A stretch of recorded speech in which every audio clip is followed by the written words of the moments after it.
안녕하세요. 리그 해외 행사입니다. 대한민국 축구 국가대표팀이 패배를 바라는 건 정말 아니지만 홍명보의 경질이 달려있는 경기입니다. 하필 이천수가 불을 더 지폈고 두 경기 모두 승리 못하면 무조건 경질이라는 촉각이 곤두서 있는데요. 요르단은 현재 조에서 1위인 상황입니다. 한국이 홈에서 팔레스타인을 상대로 승리를 못했고 무득점이었죠. 1승 1무로 승점은 같은 상황인데 골득실 차이로 2위인 상황입니다. 분명 피파 랭킹에서도 훨씬 앞서고 한국 선수들은 유럽에서 뛰는 선수들이 많은 만큼 레벨 자체가 다르긴 한데 아시안컵 때 두 경기에서 1무 1패를 당했고 경기마다 실점을 했던 만큼 정말 경계할 수밖에 없는 팀입니다. 그럼 한국이 요르단을 두려워해야 할까요? 진짜 그건 정말 아니잖아요. 오히려 기회를 생각하고 복수를 해야 하는 상황이죠. 레벨이 다르다면 원정 경기를 하더라도 핑계 없는 경기입니다. 요르단의 현재 기온은 26도로 경기하기에 안성맞춤이고 요르단 경기장 자체는 매우 낡았지만 잔디 상태도 양호하다고 평가받았습니다. 이 중요한 경기에 캡틴 손흥민이 없다는 게 너무 아쉽지만 캡틴이 없을 때 선수들이 이 정도는 이겨줘야 한국이 강하다는 것을 증명할 수 있는 거 아니겠습니까? 경기 1시간 전 라인업이 발표되었는데 홍명보는 작은 변화를 주었습니다. 김민재 파트너로 조유민을 선택했고 서령우는 가장 자신 있는 포지션인 우측 풀백으로 기용을 했습니다. 왼쪽 풀백은 이명재를 선택했습니다. 골키퍼는 조현우, 포백은 서령우, 조유민, 김민재, 이명재, 박영호, 황인범, 이재성, 이강인, 주민규, 황희찬이 선발 출전했습니다. 이 경기의 캡틴은 김민재가 맡게 되었습니다. 카메라가 비춰지는 관중석은 요르단 팬들이 북을 치고 한국을 잡을 수 있다는 듯 엄청난 응원 열기였습니다. 경기가 시작되고 한국이 초반에 주도를 했지만 순간 위협적인 느낌은 요르단에 더 있다고 느껴졌습니다. 요르단 선수들은 뭔가 한국 선수 한 명은 제압하겠다는 듯이 이건 그냥 압박도 아니고 정말 생명의 위협이 좀 느껴졌습니다. 거기다 그 특유의 중동 이미지가 있잖아요. 미드필드 진영에서는 피지컬이 한국보다 좋다 보니까 이란과 경기하는 느낌도 좀 있고 살짝 초라하게 느껴지기도 했습니다. 중계진도 계속 요르단이 강한 팀이라고 하다 보니까 매우 거슬리기도 했는데 좀 이게 맞나 싶었습니다. 전반 3분부터 한국은 실점 위기가 있었습니다. 역습을 허용하고 제대로 막지도 못한 채 크로스를 허용했는데 공격자 파울이 선언되면서 위기를 넘겼습니다. 6분에도 막지 못하면서 정말 위험한 상황을 맞았습니다. 사실 행운이 따르는 순간들이 있었던 거죠. 요르단은 경기 초반 골은 없었지만 조현우 골키퍼의 선방과 골대를 맞추기도 하면서 이 경기가 정말 어려워질 것 같더라고요. 진짜 응원하기 힘들다. 3대 0으로 이길 수 있을까? 슬슬 걱정이 되기 시작했습니다. 냉정하게 지금 멤버가 아니더라도 한국은 원정에서 결코 쉽지 않았습니다. 9분에는 황희찬이 상대의 강한 태클에 매우 크게 고통스러워하면서 한동안 일어나지 못했고 황인범은 손으로 X를 했는데 다행히 그는 의료진을 부르지 않아도 된다는 신호였죠. 그러나 19분에 황희찬은 또 한 번 강한 태클로 쓰러졌고 더 이상 경기를 할 수 없게 되어 엄지성으로 교체되었습니다. 주심이 일본인이라는 사실은 전혀 문제 삼을 이유가 없었습니다.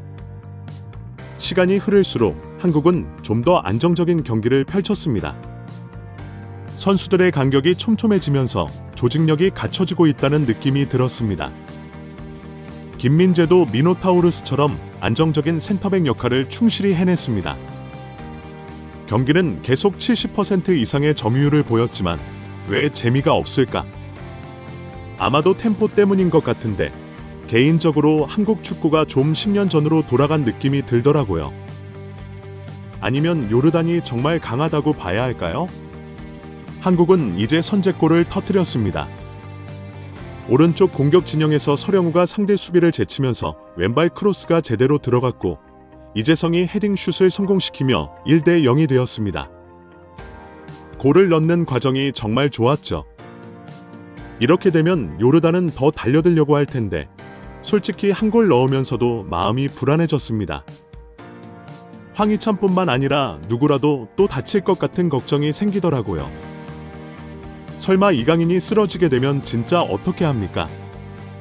이미 황인범도 황희찬처럼 부상당했는데 추가 시간 8분이 주어졌지만 전반전은 1대 0으로 마무리되었습니다.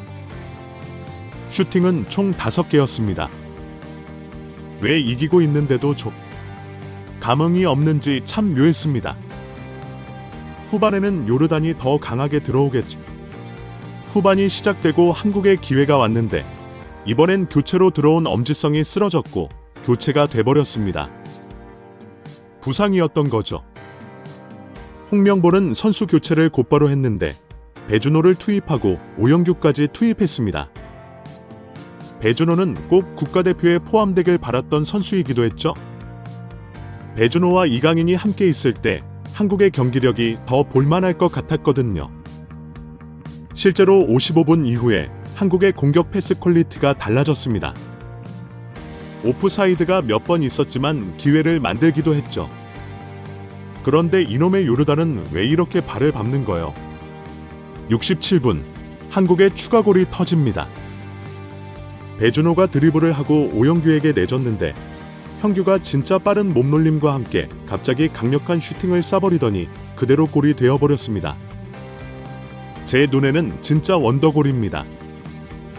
형규가 이렇게 민첩한 선수였나요? 경기 내내 선수들의 움직임 중에 형규가 가장 좋았습니다.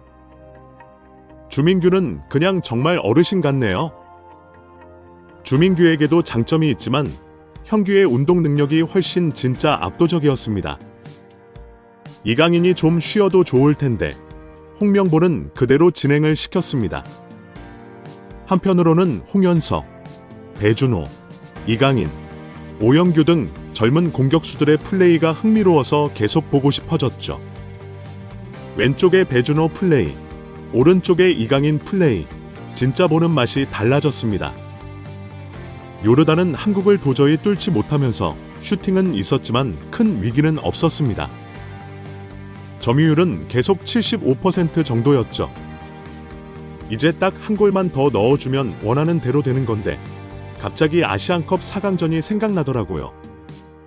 한국이 아무 문제가 없었다면, 김민재가 그때 출전할 수 있었다면 그냥 게임도 안 될 팀이었을 것 같더라고요. 요르단은 손흥민이 없는 한국을 만나 홈에서 한국을 또 잡겠다는 생각을 했던 것 같은데 제대로 참교육을 당한 거죠. 79분 배준호의 원맨쇼가 있었습니다. 골키퍼의 선방에 막힌 게 너무 아쉽지만 왼쪽에서 상대 2명을 제치고 다시 또 1명을 제친 뒤 강력한 슈팅까지.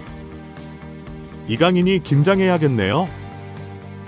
팬들이 보고 싶어하는 플레이까지 나왔으면 좋았겠지만 2% 아쉬움이 남았죠.